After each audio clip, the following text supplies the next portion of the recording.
그럼 반갑습니다. 말씀에 비해 성경 강의 시간입니다.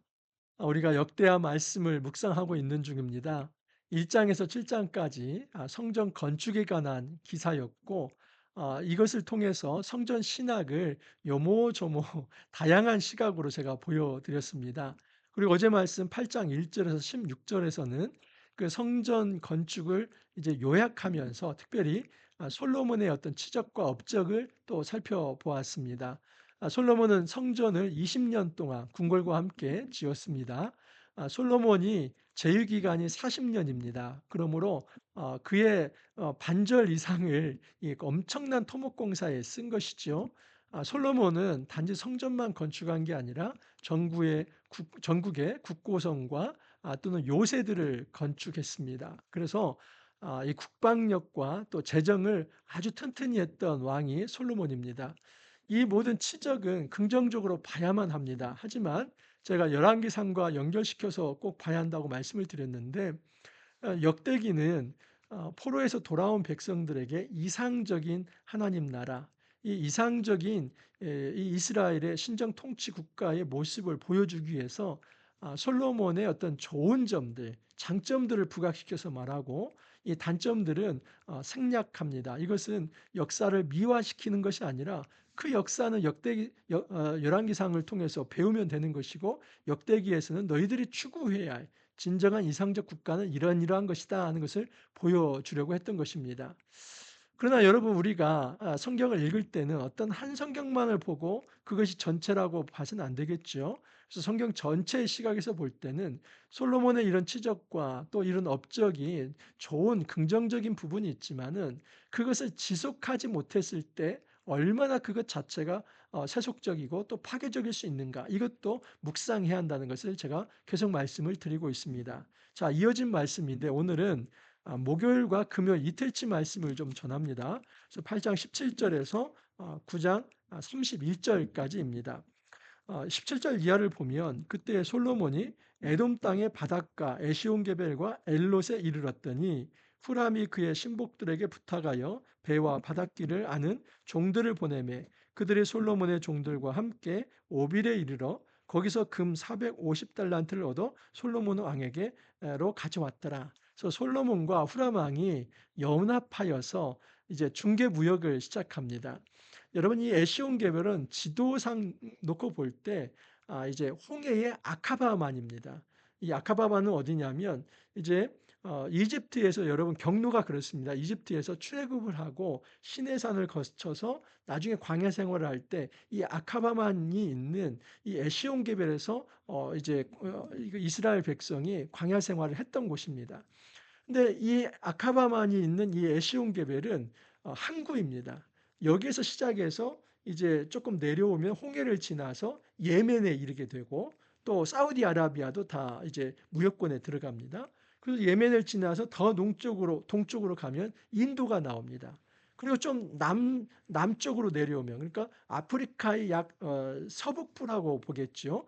거기에 보면은 이제 오늘날로 말하면 소말리아, 에티오피아 이쪽이 있죠. 그래서 이 에시온게벨에서 아프리카, 인도, 아시아 이쪽에 이제 무역을 했던 겁니다. 근데 거기에서 보면은 오빌의 금을 450 달란트를 가져왔다. 그러니까 이게 450 달란트는 여러분 어마어마한 금인데 15 톤입니다. 여러분, 금 한 돈이 약 3.75 그램이죠. 그래서 골드바 하나가 1 킬로그램입니다. 15 톤이면 골드바가 15,000 개입니다. 그러니까 한 톤이 1,000 킬로그램인데, 그러니까 이 15 톤이니까 15,000 개의 골드바가 있다고 생각을 해 보십시오. 그러니까 이게 상상할 수 없는 엄청난 양의 금을 이 오빌은 대개 이제 오늘날 예멘 쪽으로 생각을 합니다. 거기에서 에시온 게벨로 가져오고, 그 에시온 게벨에서 이제 그 솔로몬이 예루살렘으로 가져와서 금을 굉장히 많이 축적을 합니다. 이 에시온 게벨은 여러분, 에시온 게벨에서 홍해 무역권이고, 그리고 지중해 무역권은 어디냐면 예루살렘에서 좀 북쪽으로 북동 북서쪽이죠. 북서쪽으로 조금 올라가면 두로가 나옵니다. 그래서 지중해 상권은 두로에 있습니다. 그러니까 여러분, 두로 왕이 누구입니까? 후람이죠. 히람이라고도 하고 후람이라고 하는데 두로왕 후람과 지금 이 솔로몬이 두 손을 잡은 것이죠. 그래서 후람은 지중해권, 이 지중해에서는 배를 타고 스페인까지 갑니다. 스페인은 이제 북아프리카와 연결되고 그래서 북아프리카와 이 유럽권의 어떤 무역을 이 두로가 맡고 에시온게벨에서는 이제 홍해를 통해서 이제 아라비아와 아프리카와 인도, 아시아까지 이제 무역권이 있는 겁니다. 근데 그 중간에 바로 이스라엘이 있었던 것이죠. 그래서 이스라엘은 이쪽 저쪽으로 다 연결되어 있습니다. 남쪽은 이집트, 또 이제 동쪽은 아시아, 또 서쪽은 유럽, 북쪽은 메소포타미아. 이 가장 가운데에 이 팔레스타인 지금 이 가나안 땅이 있었던 것이죠. 거기서 솔로몬이 역대 역사상 가장 화려하고 또 가장 그 어떤 풍성한 이 중개모역, 이 부를 축적하는 모습을 보여줍니다. 역대기에서는 이런 부를 축적하는 것을 결코 부정적으로 보지 않습니다. 그러니까 역대기는 하나님께서 복을 주셔서 솔로몬 이렇게 영광스럽고 영화롭고 그리고 굉장히 풍요한 삶을 산다는 것을 보여주고자 하는 것입니다.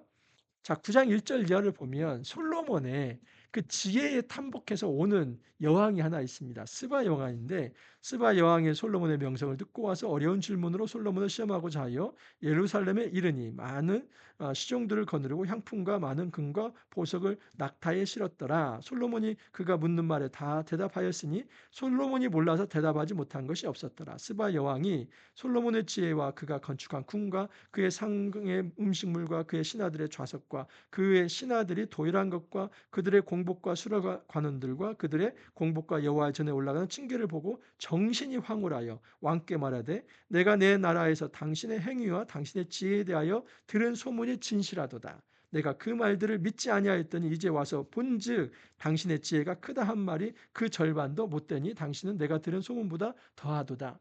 이 스바 여왕이 탐복합니다. 이 예멘 쪽에서 온 이 여왕인데 이제 소문이 정말 솔로몬은 지혜롭고 또 그곳에 있는 왕궁과 성전과 그 내부의 어떤 질서들 이런 것들이 탐복할 만하다. 더 탐복할 것은 솔로몬이 엄청난 지혜를 가졌다. 근데 그 얘기를 다 믿지 않았다는 겁니다. 근데 와서 확인해 보니까 정녕 솔로몬은 모르는 게 없어요. 역사, 문학 또는 이제 어떤 자연과 천문학, 생물학 모든 면에 있어서 모르는 게 없을 정도. 신학은 더 말할 게 없겠죠. 그래서 거기에 탐복을 하면서 내가 소문을 믿지 않았는데 와서 진짜 확인을 해 보니까 들은 소문은 절반도 못 된다. 절반도 얘기를 못한 것이다. 그 정도로 탐복을 합니다. 여러분 하나님께서 솔로몬을 높이셔서 그의 지혜가 온 열방에 그렇게 퍼지게 한 것입니다. 그러면서 이에 그가 금 120달란트를 바쳤다고 합니다. 여기는 또 한 4톤 정도가 됩니다. 그러니까 어마어마한 금이 지금 이 솔로몬 왕국으로 모아지고 있습니다. 10절도 보면 후람의 신하들과 솔로몬의 신하들 또 오빌에서 금을 실어 올 때에 백단목과 보석을 가져온지라. 그래서 이 오빌의 금이 굉장히 유명한데 여기서 엄청난 금이 들여온 겁니다. 자, 9장 13절 이하를 보면 그 무게의 이 금의 무게의 양이 나옵니다. 솔로몬의 세입금의 무게가 금 666달란트예요. 그러니까 이 세입금 이것은 뭐 백성들이 내는 것도 있지만은 외국에서의 어떤 조공들도 있습니다. 그 666달란트라는 것은 여러분 22톤 정도 됩니다. 이게 지금 어마어마한 겁니다. 22,000kg 그러니까 22,000개의 골드바가 있다고 생각해 보십시오. 이게 뭐 창고에 쌓아도 산더미 같죠. 그래서 이 은은 취급도 하지 않았다고 합니다. 솔로몬 시대에 뭐 동은 취급도 하지 않고 금이 넘쳐났다고 얘기합니다. 그 금을 가지고 큰 방패 200개, 그 방패 하나의 금이 600세겔, 이 600세겔은 한 6.8kg 정도 됩니다. 작은 방패 300개, 이 작은 방패 하나에는 금이 300세겔인데 이건 한 3.4kg입니다. 그러니까 6.8kg짜리 200개의 방패, 3.4kg짜리 방패 300개. 이런 금방패는 그렇게 강도가 세지 않습니다. 그러니까 전장에 금방패를 가지고 나아가지는 않습니다. 근데 어떤 경호대가 정말 그 위용을 자랑하는 어떤 휘황찬란한 모습, 화려한 모습, 그 왕권이 얼마나 대단한가 하는 것을 이 금방패로 보여주는 것이죠. 금방패가 햇빛에 반짝반짝하는 것을 한번 생각을 해 보십시오. 그게 뭐 작은 방패 300개, 큰 방패가 200개가 있다면 어마어마한 이 국가의 위용과 권위를 드러내는 것이죠. 이처럼 솔로몬 왕국에 풍요가 있었다는 것, 하나님께서 축복해 주셨다는 것을 알 수 있습니다. 17절 이하를 보면 왕이 또 상하로 큰 보좌를 만들고 순금으로 입혔다. 이 그 보좌, 왕이 왔는 왕좌인데 이 왕좌가 얼마나 화려한지 먼저는 상하, 여러분 코끼리 이 상하를 가지고 그 왕좌를 만드는데 그것을 또 도금을 했습니다. 순금으로 도금을 했습니다. 그리고 계단이 몇 계단이냐면 6층 계단입니다. 6층계와 금 발판이 있었다고 합니다. 그리고 각 계단에 이제 사자 한 마리씩 서 있어 가지고 양쪽에 6개 또 양쪽에 6개 그래서 12개 아마도 이제 12지파를 상징한 것이죠. 그래서 솔로몬의 왕좌가 이렇게 높고 화려하고 권위가 있다는 것을 보여주는 것입니다. 자, 22절 이하를 보면 솔로몬 왕의 재산과 지혜가 천하의 모든 왕들보다 큰지라. 천하의 열왕이 하나님께서 솔로몬의 마음에 주신 지혜를 들으며 그의 얼굴을 보기 원하여 각기 예물을 가지고 왔으니 그래서 천하에 솔로몬의 지혜와 왕권과 권위가 그냥 소문이 났습니다. 그래서 많은 나라가 조공을 바치러 줄을 섰다 하는 것이죠. 솔로몬이 유브라데 강에서부터 블레셋 땅과 애굽 지경까지의 모든 왕을 다스렸으며 왕이 예루살렘에서 은을 돌같이 흔하게 하고 백향목을 평지에 뽕나무같이 많게 하였더라. 여러분 백향목 금은 다 귀한 것인데 금이 마치 돌 같고 그 백향목이 평지에 흔한 뽕나무같이 많았다. 그러니까 엄청난 부와 풍요가 있었다는 것을 알 수 있습니다. 30절을 보면 솔로몬이 예루살렘에서 온 이스라엘을 다스린 지 40년이라 하면서 40년간의 솔로몬의 사역이 이렇게 마감이 됩니다. 한마디로 말하면 솔로몬은 여러분 역대기에서는 그의 약점이나 또는 부족한 점, 그의 실수, 그의 단점을 묘사하지 않습니다. 여기에서는 솔로몬의 어떤 좋은 점들을 보입니다. 그래서 이 9장에 나타난 것도 솔로몬에게 하나님께서 그만큼 복을 많이 주셨다. 그만큼 풍요롭게 했다. 이걸 보여주는 겁니다. 실제로 그랬습니다. 솔로몬이 하나님 앞에 충성했을 때 하나님께서 그의 왕권을 이렇게 크게 하신 것입니다. 자, 그런데 이제 제가 지금부터는 좀 딴지를 걸겠습니다. 제가 누누이 말씀을 드리지만 이 역대기의 말씀의 지향점은 포로 후기 귀한 백성들이 바라봐야 이상향을 보여주는 것이기 때문에 포로 이전 시대에 이 솔로몬의 어떤 악행과 그의 부족함과 실수, 약점들 이것이 열왕기상에 기록되어 있기 때문에 그것도 같이 겸하여서 알아야만 이 이상향의 이 국가를 바라볼 때 우리가 실수하지 않을 수 있다는 겁니다. 그래서 제가 이제 조금 딴지를 걸 텐데 여러분 일단 신명기 17장의 16절, 17절 말씀을 읽어야만 합니다.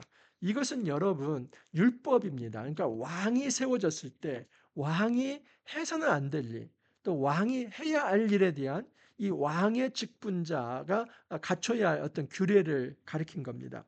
자, 17장 16절부터 18절을 읽어드리면 자, 왕은 그는 병마를 많이 두지 말 것이요 병마를 많이 얻으려고 그 백성을 애굽으로 돌아가게 하지 말 것이니 이는 여호와께서 너희에게 이르시기를 너희가 이후에는 그 길로 다시 돌아가지 말 것이라 하셨음이며 그에게 아내를 많이 두어 그의 마음이 미혹되게 하지 말 것이며 자기를 위하여 은금을 많이 쌓지 말 것이니라. 그가 왕위에 오르거든 이 율법서의 등사본을 레일 사람 제사장 앞에서 책에 기록하여. 여러분 이 세 가지 이제 병마를 많이 두지 말라. 그러니까 어떤 말과 또 어떤 이제 병거 이런 것들을 국방 이것을 너무나 많이 두지 마라. 특별히 애굽에 가서 그걸 사오지 마라. 왜냐하면 애굽은 여러분 탈출해서 나온 것 아닙니까? 그래서 하나님께서 가장 경계하시는 것은 애굽의 풍요를 바라보면서 애굽으로 돌아가지 않은 환애굽 운동입니다. 그래서 광야 백성에게 절대 이 병마를 사려고 이제 애굽에 가서는 안 된다. 근데 여러분 나중에 솔로몬이 다 애굽에서 병마를 사옵니다. 그거 가지고 중개무역을 하지요.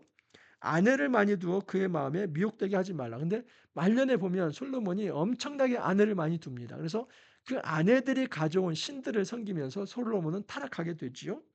또한 금을 많이 쌓지 말라. 근데 방금 말씀을 드렸지만 엄청나게 금을 많이 쌓지요. 그래서 역대기에서는 솔로몬이 하나님의 축복을 받아서 이렇게 풍요했다는 것을 이야기하지만 그 이면에 동전의 뒷면을 놓고 보면 이것은 이 풍요는 솔로몬이 교만하고 타락할 수 있는 이런 어떤 동전의 양면과 같은 것이라는 겁니다. 여러분 우리에게 풍요라고 하는 것이 그렇습니다. 정말 사람의 영성과 경건은 풍요할 때 나타납니다.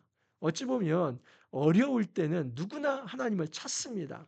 여러분 어려운 순간에도 하나님을 찾지 않는다면 그건 신앙인이 아니죠. 근데 정말 제대로 된 신앙인은 뭔가 일이 잘 풀릴 때, 풍요해질 때 그것이 내가 얻은 것이 아니라 내 힘이 아니라 나의 권능과 나의 어떤 재능, 힘에 의해서 내가 만들어낸 것이 아니라 이 모든 것이 하나님으로부터 왔다는 그 겸손함이 살아 있어야만 정말 그게 제대로 된 신앙이죠. 그래서 풍요할 때 그 사람의 신앙의 어떤 모습이 정체가 적나라하게 드러날 수 있다는 것입니다.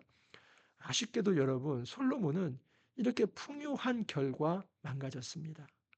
풍요한 결과 하나님을 떠났습니다.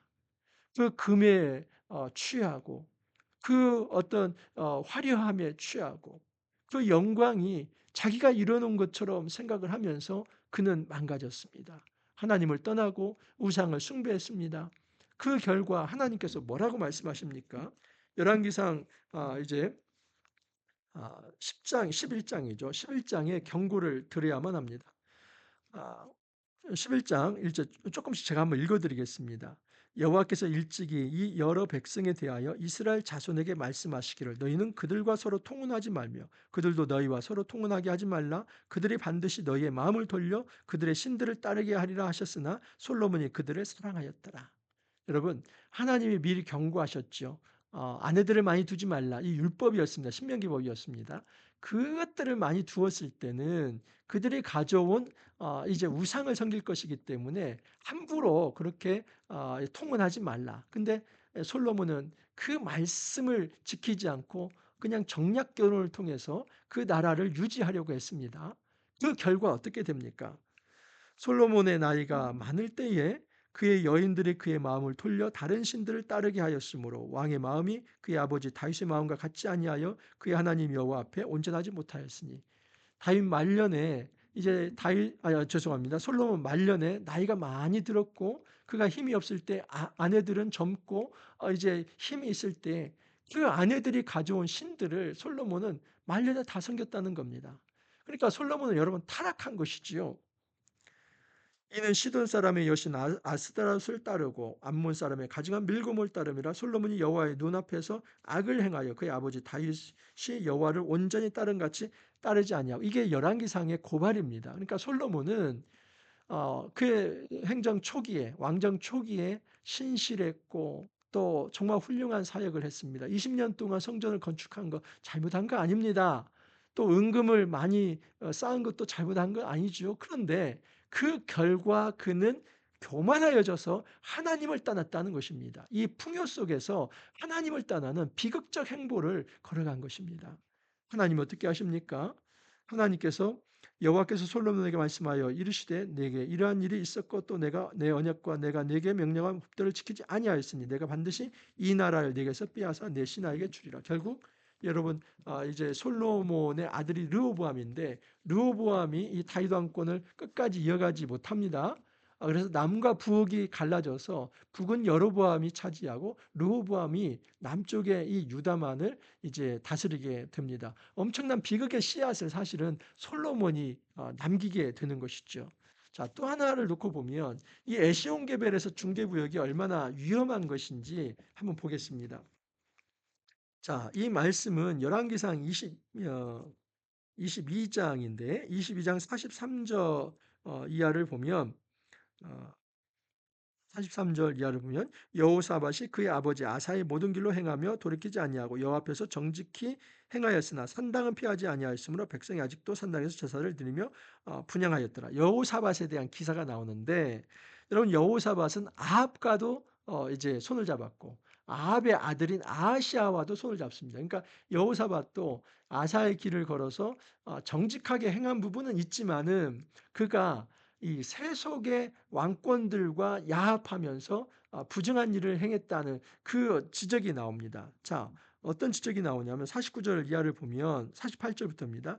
여호사밧이 다시스의 선박을 제조하고 오빌로 금을 구하러 보내려 하였더니 그 배가 에시온게벨에서 파스나였으므로 가지 못하게 되매 아합의 아들 아하시아가 여호사밧에게 이르되 내 종으로 당신의 종과 함께 배에 가게 하라 하나 여호사밧이 허락하지 아니하였더라. 여러분 지금 솔로몬 시대보다 훨씬 후대가 여호사밧입니다. 그런데 솔로몬 시대 때 그 에시온게벨에서 오빌의 금을 많이 실어 날랐는데 여호사밧 때도 그 에시온게벨에서 오빌의 금을 실어 나르려고 했는데 에시온게벨에서 배가 파손이 됩니다. 그래서 그 후로는 이 여호사밧이 이 어떤 이 이스라엘이 무역의 주도권을 잡지 못하는 것이죠. 화무 11홍처럼 아무리 이제 화려한 꽃도 11을 넘어 피지 못한다고 하는 속담처럼 이 솔로몬의 영광이 아무리 화려하고 영광스럽다 할지라도 그것이 영원할 수는 없는 것입니다. 그러므로 그의 화려함과 또 풍요 속에서 교만하여져서 하나님을 떠난다면 그것만큼 큰 비극은 없지요. 여러분 여호사밧 시대에 에시온게벨에서 이 오빌로부터 이제 실어 나르는 이 금을 싣는 이 금 배가 그냥 파손되어서 그 일을 하지 못하게 됩니다. 그러니까 너무나 대조가 되는 것이죠. 언젠가는 이처럼 그 영광이 그냥 가라앉을 때가 있다는 겁니다. 그러니까 정말 우리가 이 물질에 눈이 어두워서 이것 때문에 하나님을 떠난다면 그거 하나님께서 한번 부시면 그냥 훅 날아간다는 것입니다. 정말 코미디 같은 것이 하나 더 있습니다. 역대하 12장 9절에서 11절을 보면 역대하 이제 얼마 또 지나서 다음 주 월요일 날 이제 묵상할 말씀인데 10절 이하를 9절부터 보겠습니다. 12장 9절. 애굽 왕 시삭이 올라와서 예루살렘을 치고 여호와의 전 보물과 왕궁의 보물을 다 모두 빼앗고 솔로몬이 만든 금 방패도 빼앗은지라. 르호보암 왕이 그 대신에 노수로 방패를 만들어 국문을 지키는 경호 책임자들의 손에 맡김에. 코미디 아닙니까?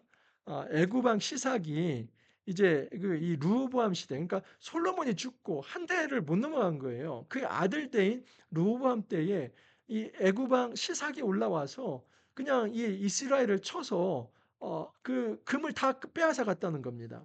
그렇게 많이 쌓아두었던 금이 없어 가지고 이제는 큰 방패 뭐 200개, 작은 방패 300개 엄청난 뭐 몇만 톤이 되는 금이 있었지만 그걸 다 가져가서 금이 없어 가지고 노수로 된 방패로 이제 그 왕궁을 지켰다고 얘기를 합니다. 코미디 아닙니까? 여러분, 오늘날의 화려함과 오늘날의 풍요함에 빠져서 하나님을 떠난다면 그것만큼 어리석은 일이 없습니다. 우리의 물질과 우리 세속적인 풍요는 하나님을 한번 부시면 하루아침에 없어질 것들입니다. 그러므로 그것에 취해 살아서는 안 됩니다. 그것만이 축복의 전부는 아닙니다. 진짜 축복은 여러분 그 풍요 속에서 하나님을 잊지 않고 살아가는 것입니다. 오늘 우리에게 건강을 주셨든지 우리에게 어떤 물질을 주셨든지 우리에게 어떤 가족과 공동체 또 삶의 현장을 주셨든지 그 모든 것은 하나님으로부터 온 것입니다. 먼저는 그것에 감사를 해야지요. 솔로몬이 그처럼 그의 생애에 전무후무한 하나님의 큰 축복을 받았을 때 감사해야지요. 그리고 말년 죽는 순간까지도 겸손함을 유지했어야만 합니다. 여러분 성경에서 하지 말라는 것을 왜 다 합니까? 병마를 많이 두지 말라. 아내들을 많이 두지 말라. 은금을 많이 쌓아두지 말라. 이 모든 것은 너희가 세속적으로 살지 말고 내 힘을 의지하지 말고 율법을 순종하면서 오직 하나님만을 신뢰하라. 이것이 왕의 덕목이다. 또 왜 지키지 않습니까? 우리에게도 주님이 주시는 메시지입니다. 여러분 이 시대에 우리가 어떤 축복을 받았든지 그 풍요에 눈멀지 않기를 바랍니다. 오히려 그 영광이 있다면 그 속에서 더 경건한 자 되기를 바랍니다. 하나님 사모하는 자, 심령이 가난한 자가 되어서 하나님 바라보고 천국 바라보면서 하나님이 주시는 진정한 영적 축복을 통해서 이 천국의 복을 통해서 정말 날마다 즐거워하고 기뻐할 수 있기를 간절히 소망합니다. 이렇게 기도합니다. 주님, 솔로몬이 참으로 역대 어느 왕들과 비교할 수 없을 정도로 전무후무한 큰 복을 받았습니다.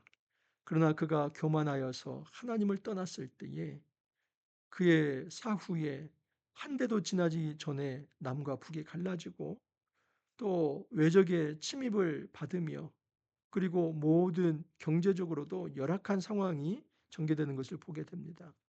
주님, 우리 삶 속에서 우리가 하나님을 떠나지 않게 하옵소서. 뭔가 일이 잘 풀릴 때, 또 뭔가 일이 잘 될 때, 풍요할 때 그것이 내 힘으로 된다는 교만에 빠지지 않게 하옵시고 정말 풍요로울 때 더욱 하나님을 사모하며 하나님 앞에 엎드릴 수 있도록 은혜 더하여 주옵소서. 주님 감사하옵고 예수님 이름으로 기도하옵나이다. 아멘. 여러분, 하나님의 은혜 가운데서 우리가 역대하 말씀을 묵상 중입니다. 목요일, 금요일치 말씀을 드렸는데 여러분 주말 잘 보내시고 저희 또 월요일 날 이제 토요일, 주일, 월요일치 말씀을 함께 가지고 인사드리도록 하겠습니다. 여러분 화이팅 하시고 또 주말 잘 보내시고 월요일 날 다시 찾아뵙도록 하겠습니다. 감사합니다.